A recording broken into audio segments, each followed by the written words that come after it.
Ai, desculpa, não sei o que aconteceu. A gente fez o teste e estava tudo certo. Ai, acontece, Rita. Agora deixa o telefone assim, isso, para a gente se ver e as Tá pessoas te bom. verem. Que bom, Rita, que você está Então, aqui com a gente, uma alegria.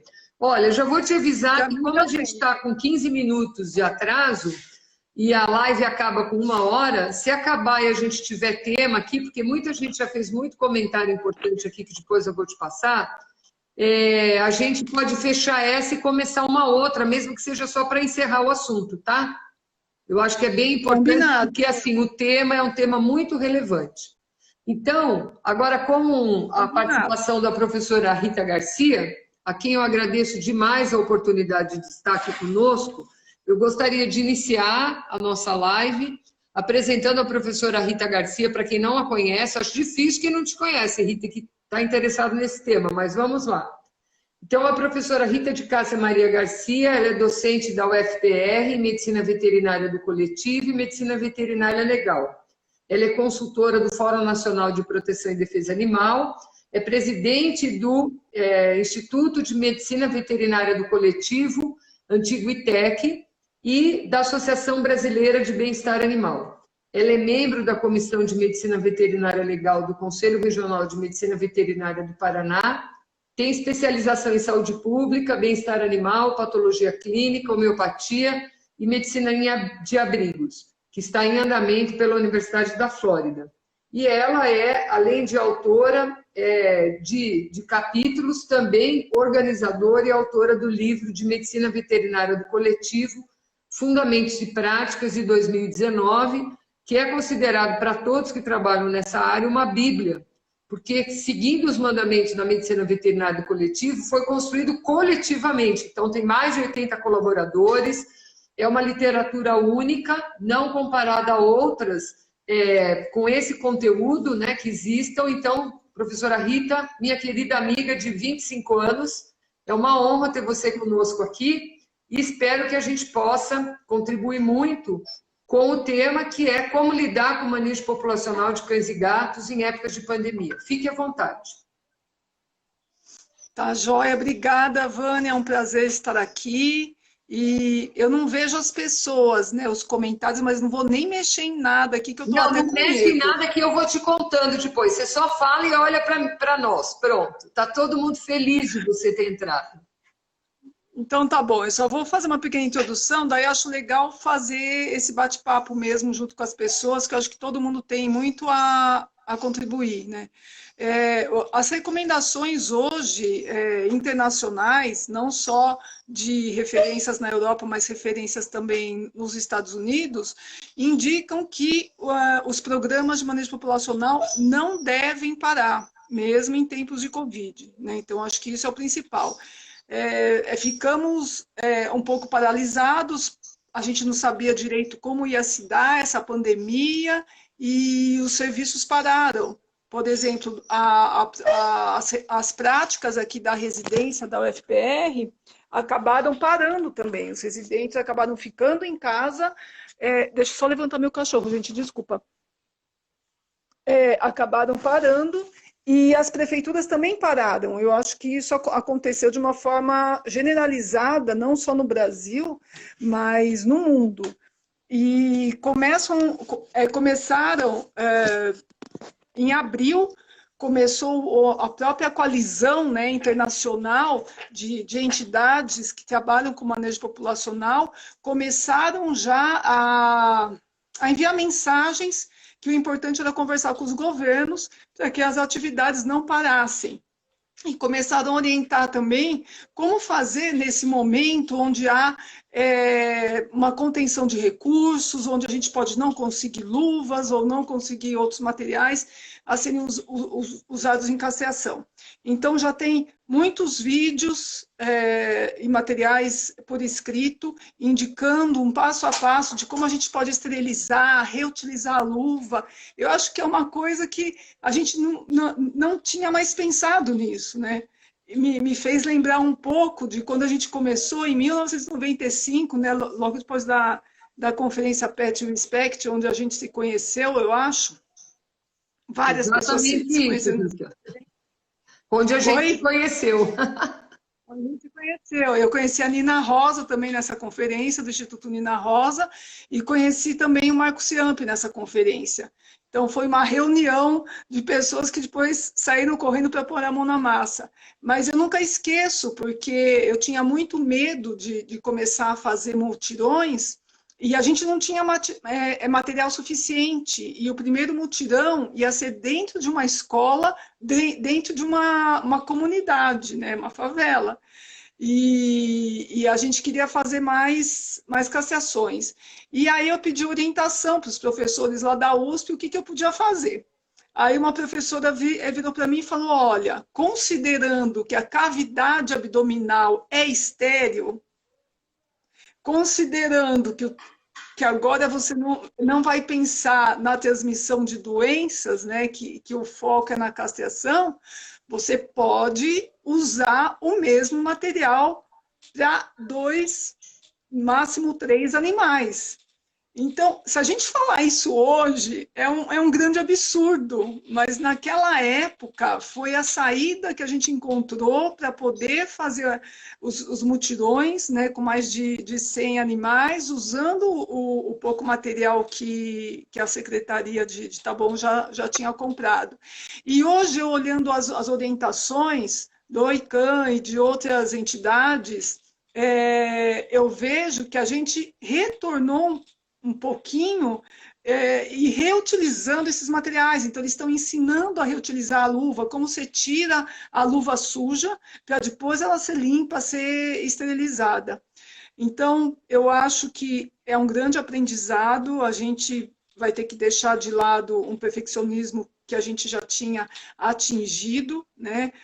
Dentro da universidade, então, para mim, eu tive até uma certa dificuldade de começar a fazer as castrações em forma de mutirão, porque eu não reconheço que o que a gente esteja fazendo seja em forma de mutirão, porque a gente castra, no máximo, acho que já castrou, foram 15 animais. 15 animais não é mutirão, Não, né? não. Mas uma vez na semana, então se é todo dia 15 animais, é outra história, né? Mas, enfim, só contextualizando um pouquinho e repensando as nossas práticas e, de repente, até repensando a questão da sustentabilidade ambiental junto com as práticas que a gente estava antes. Eu queria aproveitar, Rita, nisso que você está falando, que talvez esse seja um bom momento, né, para a gente rever conceitos, princípios e recursos, porque a gente esquece, quando pensa, por exemplo, num programa de castração, nisso que você acabou de falar. O que eu posso otimizar e que não vai oferecer risco e que eu vou diminuir o risco ambiental, o dano ambiental também, né? Ou a quantidade de resíduos gerados. Então, acho que esse ponto que você trocou é importante, porque talvez daqui para frente a gente tenha que mudar protocolos. Então, antibióticos, anti-inflamatórios, uma série de materiais, tudo junta, joga fora, faz aquela quantidade gigante de lixo, e a gente esquece disso, que a gente está cuidando de promover uma melhoria para a vida daquele animal, mas a gente não pode esquecer de que ele está dentro de um processo, dentro de um ambiente, né? E nós também não podemos esquecer disso. Bem lembrado, viu, Rita? Eu queria que você recordasse, Rita, um pouquinho para nós, que pontos você julga nesse momento como centrais para um programa de manejo populacional? Assim, que recomendação você daria para as pessoas em relação a esse tema? Por exemplo, várias pessoas aqui que trabalham com isso, Otávia, Carla, que estavam aqui, que eu assim, me recordo rapidamente, falando das dificuldades. Então, que pontos centrais você recomendaria hoje para a castração? Eu usei o exemplo da nossa ONG, que ficou parado um período, voltou e adotou uma sistemática de agenda horário, reunir, por exemplo, pessoas que têm mais de um animal para castrar, se são fêmeas, priorizar em relação aos machos. Quer dizer, essa dinâmica, o que você podia dizer para a gente poder, retomando, todo mundo que puder começar a retomar, pensar como montar um planejamento em relação à castração? Se a gente seguir as recomendações que os órgãos de saúde estão dando, a gente vai sair bem. porque não tem muita coisa a ser inventada, né? A gente precisa manter a distância, precisa diminuir o contato com esses proprietários que vão estar chegando com seus animais.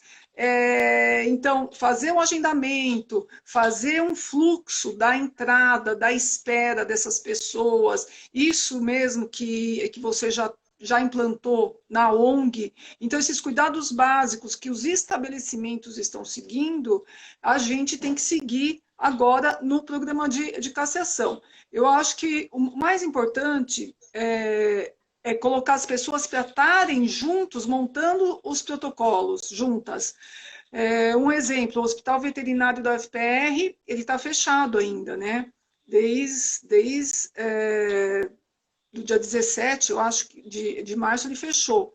E agora, para retornar, eles estão conversando com todo mundo, com os funcionários, com os residentes, com os médicos veterinários, para entender como que eles vão estar fazendo o agendamento, atendimento, exames complementares. Então, seguir aquilo que a gente já fala lá no curso FOCA, que os protocolos devem ser montados em conjunto, ter essa participação, para as pessoas compreenderem, trazerem, compartilharem, né, as suas experiências, e essa diferença entre as pessoas vai ajudar a gente a ver a maioria dos detalhes ou a prevenir como fazer. Mas o mais importante agora é recomeçar com essa conversa para recomeçar os programas, porque vai ser muito pior a gente olhar para trás e falar, nossa, o programa ficou parado 6 meses e a quantidade de animais aumentando, né? Porque a gente não chegou a ter uma estabilização da população ainda, eu acho que em nenhuma cidade brasileira, né? Não.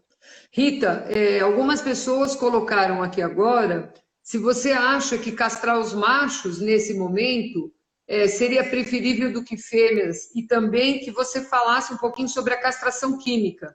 Se a gente tem alguma alternativa já no Brasil para o uso da castração química ou ainda não? O que você tem para contar para a gente? E essa questão do planejamento, aproveitar que você bem colocou, que a gente tem que coletivizar a discussão com todos os atores que vão participar do processo da castração, né? Então, senta com todo mundo, faz um planejamento. O que você tem para dizer em relação ao que seria importante para o planejamento, a castração de machos e a castração química? Para a gente verificar essa questão da castração de machos, teria que realmente conhecer a dinâmica da população dos territórios, tá? No geral, o recomendado é que se faça de macho de fêmeas, porque você vai fazer de machos uma fêmea que vem um macho de outro território, já acaba com o teu programa. Se você castrou 10 machos, ela tem uma cria com 10, já acabou com o programa. Então, precisaria conhecer a dinâmica, não adianta agora, na urgência, restringir, né?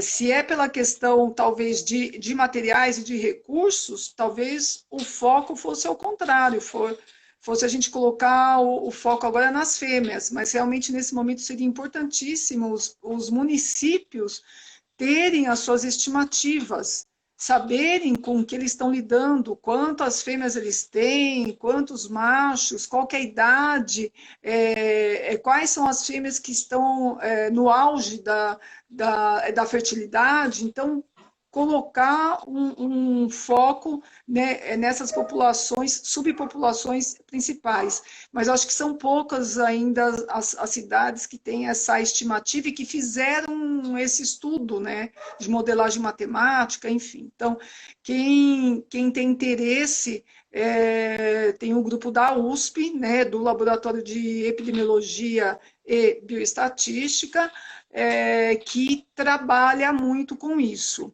Em relação à castração química, a gente tinha um produto, né, Infertility, ele foi muito criticado no começo, mas era só a gente fazer um manejo correto do controle da dor dos machos, e a gente poderia ter usado muito mais esse produto. Infelizmente, ele caiu... Eu não sei direito o que aconteceu, uma pessoa começou a falar mal, outra falar mal, mas por conta que não havia uma recomendação tão rígida de controle da dor. E hoje eu entendo que era só a gente ter feito como veterinário, esse controle da dor nesses animais, né? Felizmente, a gente não tem mais ele disponível. Tem muitas pesquisas sendo feitas para buscar uma única injeção que vai causar a esterilização permanente das cadelas e das gatas, né? Então, tem muitas fundações, institutos que estão investindo assim muitos dólares, milhares de dólares para estar descobrindo essa vacina. Já tem agora uma vacina que eles estão testando, já tinha na Europa, e eu recebi uma newsletter esse dia, até passo para vocês daqui a pouco aqui o site, que vocês podem estar acompanhando. Um instante que a sua conexão ficou ruim. Rita, volta um pouquinho. Oi, a sua conexão ficou ruim, volta um pouquinho. Você estava falando das pesquisas dos produtos para castração química. Isso. Então, tem muitos institutos e ONGs pesquisando. Eu vou passar para vocês daqui a pouco um site que vocês podem se inscrever para receber a newsletter, e eles vão atualizando a gente o status da produção dessas vacinas, tá? Então, são vacinas, tem vários tipos, algumas que atuam diretamente na destruição de tecidos, né, do ovário, para impedir que os animais, por exemplo, ovulem. Então, já tem essa vacina na Europa para gatas, se eu não me engano, não é permanente, mas elas chegam a durar 4 anos. E o sonho, né, de todo mundo é que tenha essa vacina, e aí a gente possa parar de fazer as castrações, mas por enquanto ainda isso está um pouquinho distante. Eu vou passar para vocês daqui a pouco o contato. Rita, aproveitando falar sobre a questão da castração, acho que tem um esclarecimento importante aqui sobre a questão da castração química, que você falou de machos, e que, na verdade, ela acabou não se efetivando por erros, na verdade, talvez no uso do protocolo, né? Que você falou sobre a dor e tudo mais, que a Alina estava perguntando aqui. Então, eu acho que seria importante você esclarecer um pouco isso, até que ponto isso seria efetivo ou não. Lembrando também da questão que a castração química não oferecia 100% de segurança, né, nos machos. Você pode falar um pouquinho disso? Sim. Alguns animais, eles precisavam receber uma segunda dose. Mas se a gente... Uma segunda aplicação. Mas se a gente parar para pensar que um macho chega, ele tem que passar pelo pré-anestésico, depois pelo anestésico, tricotomia, passar para a sala de cirurgia, retirar os testículos, né? Fazer sutura, dar os pontos, ir para o pós-operatório, esperar a recuperação dele. E se você pensar que a maioria, com uma aplicação em cada testículo, sem precisar de anestesia geral, iria esterilizar esse animal, os dois teriam risco. A cirurgia tem risco, muito mais risco, do que uma aplicação intratesticular. E mesmo com os efeitos colaterais que alguns animais possam apresentar, que é a ulceração, a porcentagem de animais era muito baixa. Então, para mim, assim, era mais uma ferramenta para a gente agregar. Poderia manter a castração dos machos, mas se você vai para uma comunidade que tem muitos animais e não vai dar conta de castrar em 1, 2 meses, 1 ano, você pode ter em mãos ter a castração cirúrgica, ter a castração química, para você tentar cobrir ao máximo. Então, por exemplo, na época, eu lembro, a gente ia para uma área e cadastrava os animais para o mutirão de castração.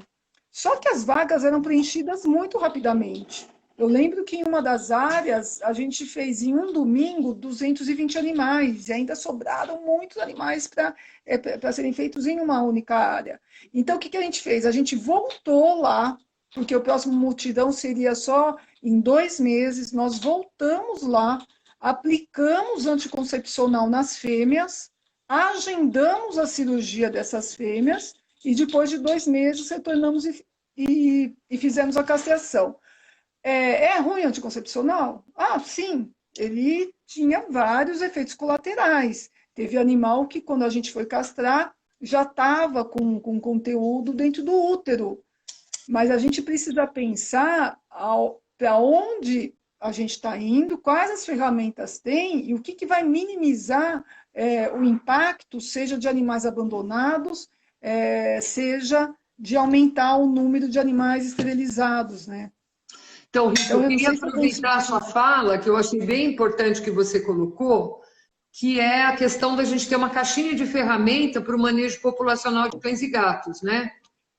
A gente sabe da importância da castração, mas a gente sabe da dificuldade de montar toda a estrutura e, na verdade, o que sempre as pessoas querem é uma receita de bolo, né? Então, eu acho que a sua fala foi muito importante para deixar claro que cada situação é uma situação que você tem que pensar, ver o que você tem de ferramentas disponíveis para agir num determinado momento.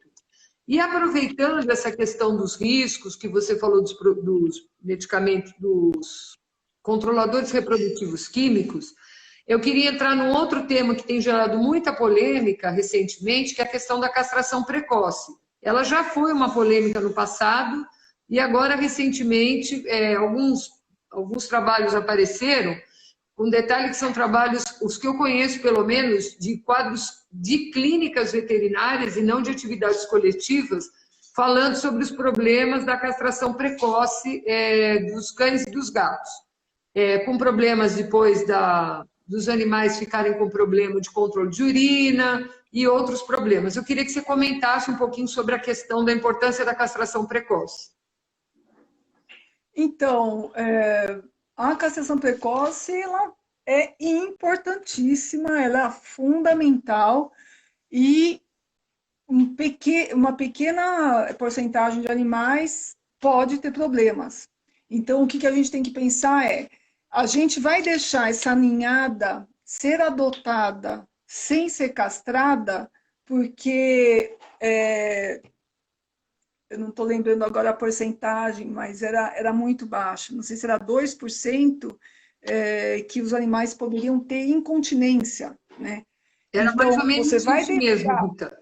É mais ou menos isso É, mesmo, ao redor de é que eu 2%. entendo assim, que 2% de 100 são duas cadelas, são dois indivíduos que podem sofrer, que podem ter o seu nível de bem-estar afetado por conta de ter sido castrada precocemente, né? Ou é 0,2%, agora eu estou na dúvida. Mas, enfim, a minha pergunta aonde a gente quer chegar? Porque se você doar essa ninhada sem castrar, com um voucher para a pessoa e depois, a gente conhece as pessoas estão descabeladas trabalhando, cuidando de filho. Quantas vezes a gente já falou que castra de graça e a pessoa nem aparece, nem te liga, nem manda uma mensagem. Então, eu acho assim, não pode doar sem castrar. Não pode. E ao mesmo tempo que não pode, não dá para esperar muito, porque a gente teria que pegar um período ainda da socialização junto já com a família, que isso é muito importante também, que os cães e os gatos possam, no finalzinho do período de socialização, já estarem em seus lares, né, e não ficarem esperando para ser castrados. Mas eu acho que entidades muito sérias se debruçam sobre essa problemática. A Associação Internacional, por exemplo, de Felinos, ela indica a castração antes da puberdade, só que ela fala, comecem a castrar a partir dos 5 meses, porque os problemas com os gatos é muito maior do que acontece com os cães, na questão principalmente da obstrução. Então, agora, a recomendação para os gatinhos é aguardar até o 5º mês.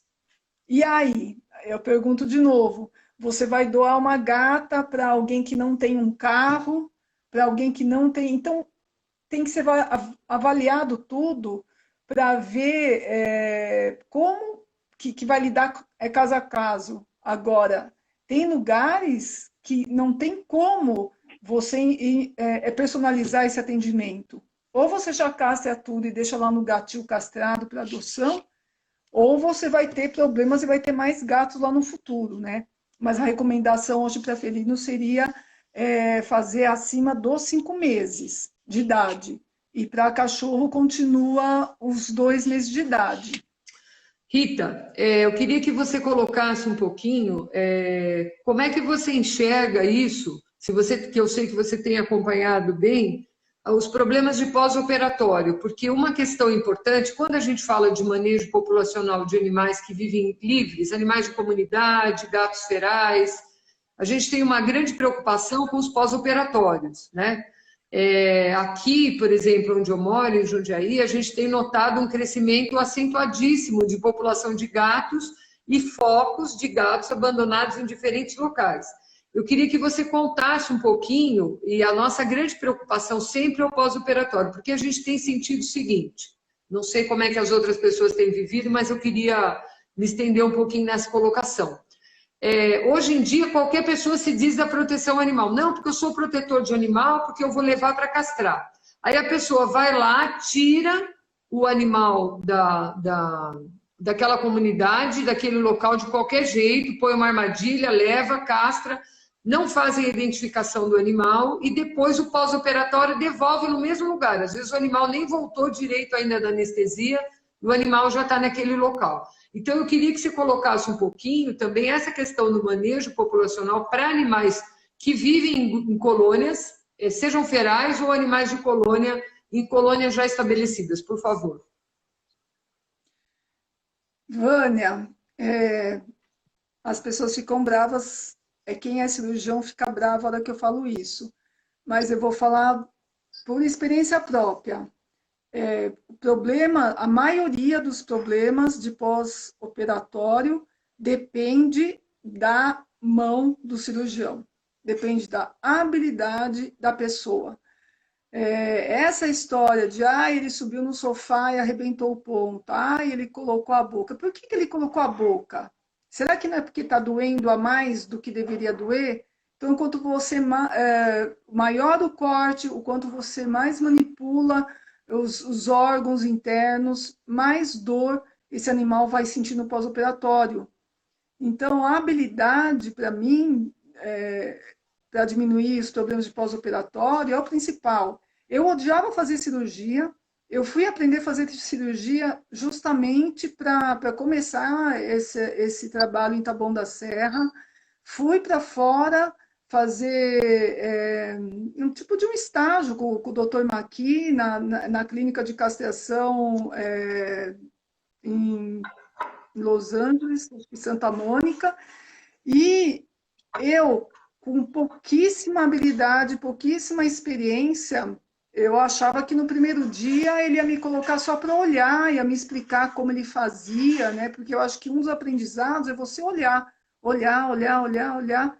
e entender o processo todo primeiro. Bom, no primeiro dia eu sozinha castrei 13 cadelas. Ele me colocou numa mesa, ele foi me orientando e eu desesperada, não, você vai fazer. E ele foi corrigindo. Quando eu voltei para o Brasil, que eu comecei a fazer, os problemas de pós-operatórios aconteceram no começo. Então, abertura de ponto, evisceração, isso aconteceu comigo. Só que depois, simplesmente não aconteceu mais. E eu me dei conta que era porque eu estava mais hábil, eu estava seguindo as orientações que ele tinha falado, eu não estava mexendo tanto na cavidade. Então, essa questão de pós-operatório, a gente precisa cuidar muito da dor, né? A questão dos animais que a gente solta, bom, esses programas, eles são feitos no mundo inteiro, eles são feitos, um que eu acabei participando também, que eles castraram em um dia 400 gatos ferais, foi lá na Universidade da Flórida, em um dia. E os problemas que eles têm? Então, a própria comunidade, ela é capacitada para acompanhar esses gatos na redondeza e ver se algum apresenta problema. Só que a técnica que eles usam, todos os protocolos, e por já eles terem feito muito, né, desses eventos, eles já sabem aonde pode dar o problema. Mas eles continuam castrando, fazendo controle de dor, que seja o mais prolongado possível, mas o animal é colocado na própria armadilha, no mesmo dia da cirurgia, e essa pessoa que trouxe da comunidade é a pessoa responsável em devolver no mesmo local, e depois de um dia devolver a gaiola lá na universidade. Infelizmente, eu acho que seria impossível manter esses animais por mais 24 horas em um sistema de hospital. O estresse que eles vão passar provavelmente é muito pior do que essa dor que eles vão ter por mais 1 ou 2 dias. Imagina um animal não socializado, praticamente selvagem, ficar numa gaiola para receber uma medicação para controle da dor e para ver se não está dando nenhum problema. Então, realmente, isso a gente não tem condições. Agora, animal que é mais socializado, e se tiver condição de acompanhar, na minha opinião, o ideal é acompanhar. Mas que isso não impeça de estar castrando animais ferais, né? Que se castre, se solte e se tente acompanhar e monitorar esses animais. Rita, eu queria que você falou um pouco sobre capacitar a comunidade, que isso é muito comum nos Estados Unidos, você envolver a comunidade na solução desse problema que muitas vezes está numa determinada região. Você tem algo que você possa contribuir do que você tem visto aqui no Brasil, que tem acontecido nesse sentido? Porque eu acho assim, a gente tem realidades muito diferentes, culturais, as pessoas entenderem o papel do animal naquela comunidade, a cultura delas próprias é diferente. Queria saber se você tem alguma experiência que você pudesse compartilhar sobre sucessos ou não sucessos de trabalhos nesse sentido em relação a animais comunitários.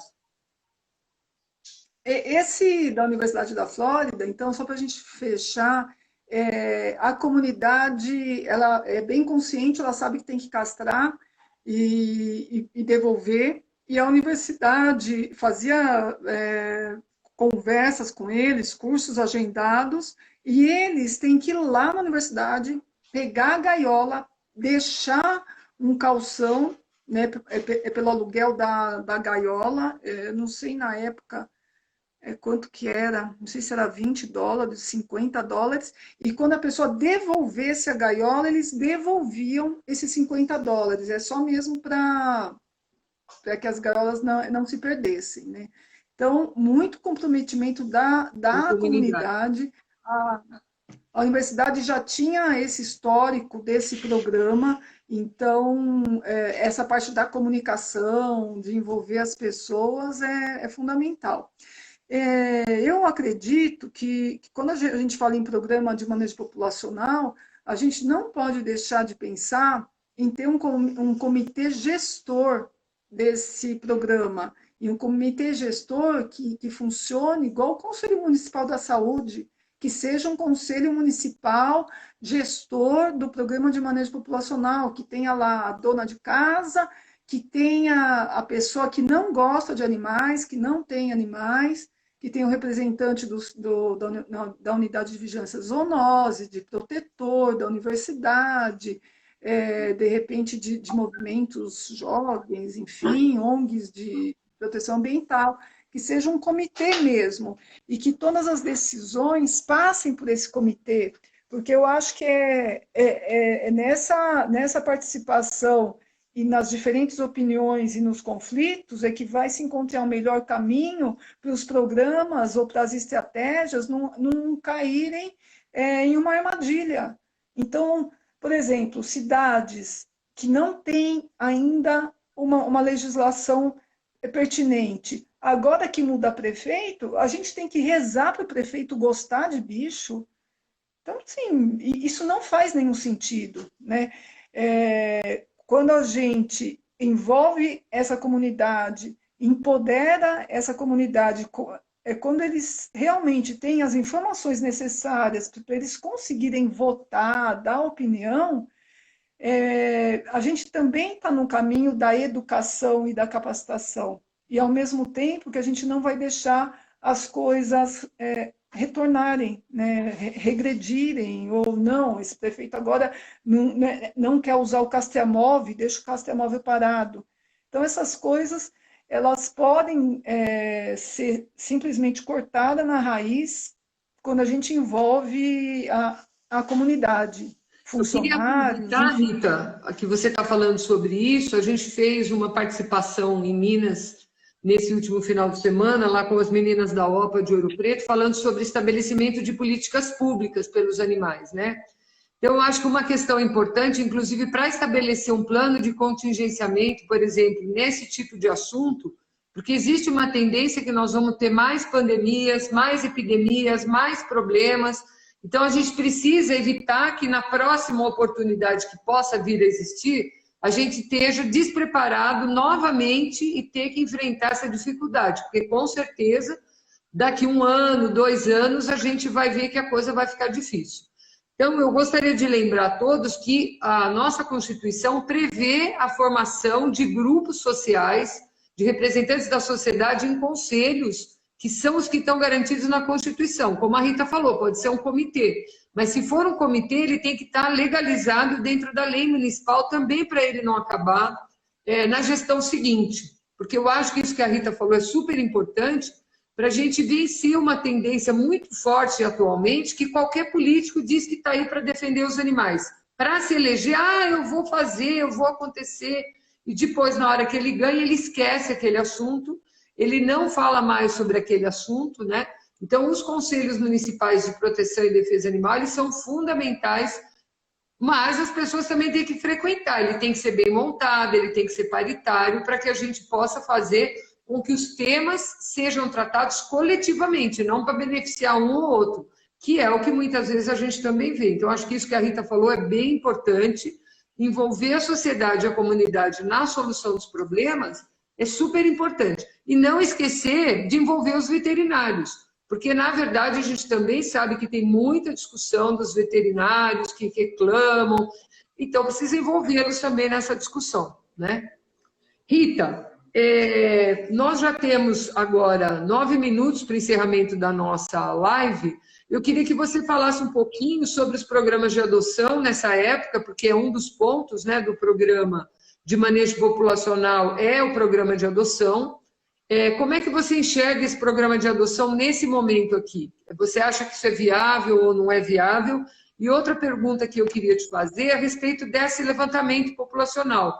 Você imagina que, pelo menos estrategicamente, usar um sistema via telefone para tentar triar ou fazer uma estimativa da população em algumas áreas da cidade, nesse momento, não tendo a possibilidade de visitas mais completas, seria uma alternativa para pensar em programas de manejo populacional?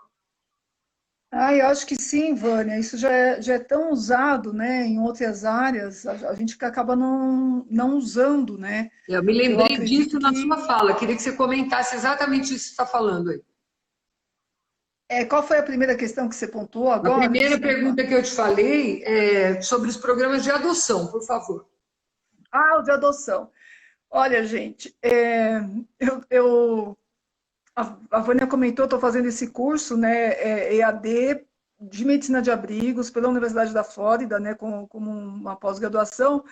E hoje eu tinha uns trabalhos para entregar e eu fiquei com muita vergonha, porque só tem eu, que não é dos Estados Unidos ou Canadá, né, nesse momento, nesse curso, e as coisas são muito diferentes. Então, a gente estava discutindo qual seria o nosso projeto para modulação comportamental de algum problema comportamental dentro do abrigo. É nesse ponto que eles estão, né? E aí, quando eles pediram para eu contar o histórico do abrigo, de alguns abrigos, para o meu tutor escolher qual abrigo que ia ser trabalhado, e eu comentei os nossos problemas nos abrigos, as pessoas começaram a fazer tanta pergunta, então nós estamos muito distante do que pode ser o ideal, inclusive de níveis de bem-estar dentro dos abrigos. Então, quando falo em programas de adoção, eu nem sei se a gente poderia chamar de programa de adoção um programa que não monitora, um programa que não avalia a família e avalia o comportamento do animal para realmente fazer esse casamento entre os dois. E eu acho que sim, que tudo bem, está aumentando a adoção, ótimo, talvez o abandono esteja aumentando também, é paciência, daqui a pouco a gente vai ter mais números sobre isso, mas independente do momento em que a gente está vivendo, é importantíssimo a gente ter esse olhar da triagem comportamental, da triagem do temperamento do animal e se vai funcionar para essa pessoa ou não. E fazer o monitoramento, mesmo por telefone, né, Vânia? Então, por exemplo, eu adoto um cachorro, né? Eu adoto um cão lá da sua ONG. Imagina você me ligar na primeira semana, depois de uns 3 dias, falando, Rita, queria saber se está tudo bem com o gatinho. Opa, olha, ele fez um xixi no tapete. Aí uma orientação que você me dá, eu já posso corrigir isso, né? Então, são pequenos detalhes que podem, com o tempo, ir destruindo esse vínculo. Então, eu queria Então, eu aproveitar, acho que Rita, nisso que você falou do uso do telefone, vou pegar o outro celular aqui, ó. A gente tem hoje a possibilidade de fazer videochamada, gente, por WhatsApp. Nada impede que você ligue para a pessoa, ela tenha que atender, você fala, queria ver como ele está. Você, no caminho, vai ver o ambiente, vai ver o animal, vai ver como que a pessoa está interagindo com o animal. Então, a gente precisa usar as ferramentas que estão aí disponíveis, que podem dar resultados maravilhosos, maravilhosos. Teve uma pessoa aqui, Rita, que perguntou como é que a gente sabe que aumentou ou não o número de animais abandonados. Muitas vezes é só no olhômetro, outras vezes é porque você tem uma estimativa de alguns locais e você começa a observar que ou o serviço recebe mais chamadas, ou no local existe mais abandono. Então, se você puder comentar um pouco sobre isso, Rita, a gente tem 4 minutos, tá? Tem várias pessoas dizendo que ainda queriam comentar mais alguma coisa. Se a Rita concordar, eu abro de novo para a gente fazer mais uns 15 minutos na próxima hora. Tudo bem, gente? Tudo bem para você, Rita? sim, sim. Porque eu acho que a gente precisaria falar sobre vacina, controle parasitário, seria importante também, tá? Tá bom. Então, os abrigos americanos, como eles aceitam o abandono, você pode ir lá abandonar e e faz uma entrevista e preenche os dados, eles têm pesquisas organizadas em relação a isso. Então, como a gente não aceita o abandono aqui, né, há muito tempo, eu não sei se tem algum CCZ que vocês conheçam que ainda aceite animal para eutanásia, eu espero que não. É mais difícil a gente ter pesquisa sobre isso. Mas, por exemplo, indicadores como quantas ninhadas eu recebi, denúncias de ninhadas abandonadas, isso é um indicador. Então, quem trabalha, quem está hoje na ponta, né, se vocês estão lá na ponta, organize indicadores simples de atropelamento, de abandono, de pessoas que ligam e falam, eu não quero mais o meu animal. Esse animal tem risco de abandono, essa pessoa, essa família, ela tinha que ser monitorada, né? Então, são pequenas coisas que vocês podem estar montando um conjunto de indicadores para ajudar a entender se está aumentando ou não esses números nesse período. Enfim, eu acho que basicamente é isso, Vânia. Rita, você tem acompanhado a questão do uso do microchip e a possibilidade de informação de animais que são abandonados ou que desaparecem e depois retornam por conta do uso do microchip? Você tem notícia disso em algum lugar? E como é que você vê hoje essa questão do registro? Como é que está andando aqui? Olha, nós vamos fechar a live daqui a pouquinho, Rita. Eu vou ter que falar para você que vai ter alguns segundos. A gente fecha, gente. Vocês entram de novo para a gente comentar alguns temas que ficaram de fora, tá bom? Pode falar, Rita. Tem 1 minuto. O microchip eu não entendo porque ele não pegou no Brasil, né? Da maneira que a gente achava que deveria ser. de ter campanhas de microchipagem, de em 4, 5 anos a gente está com todos os animais microchipados e aí monitorar até o abandono desses animais. Nos outros lugares, sim, eles têm isso, mas como as pessoas sabem que está microchipado, as pessoas abandonam no abrigo, né? Elas não precisam abandonar na rua, porque o abrigo acaba aceitando. Mas eu acho que essa lição de casa, de a gente ter os animais registrados, identificados, nós estamos devendo. Eu não sei porque não tem nenhuma cidade que consiga fazer isso de uma maneira eficaz, eu não consigo entender.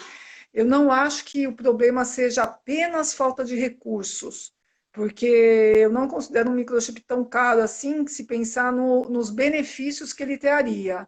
Eu acho que essa questão de manejar essas campanhas talvez seja o maior problema. Porque o que nós estamos fazendo hoje na maioria dos locais é microchipar quem está sendo castrado, só que uma pequena porcentagem é castrada, né? Então, a gente não tem esse banco de registro de identificação. Acho que isso é um grande gargalo dentro do programa. Eu vou falar rapidamente aqui. Em Jundiaí, a gente tem uma experiência já de anos com microchipagem.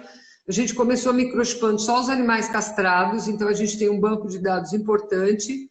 E agora, mais recentemente, a gente passou a microchipar todos os animais que cheguem, por exemplo, para o atendimento no serviço municipal.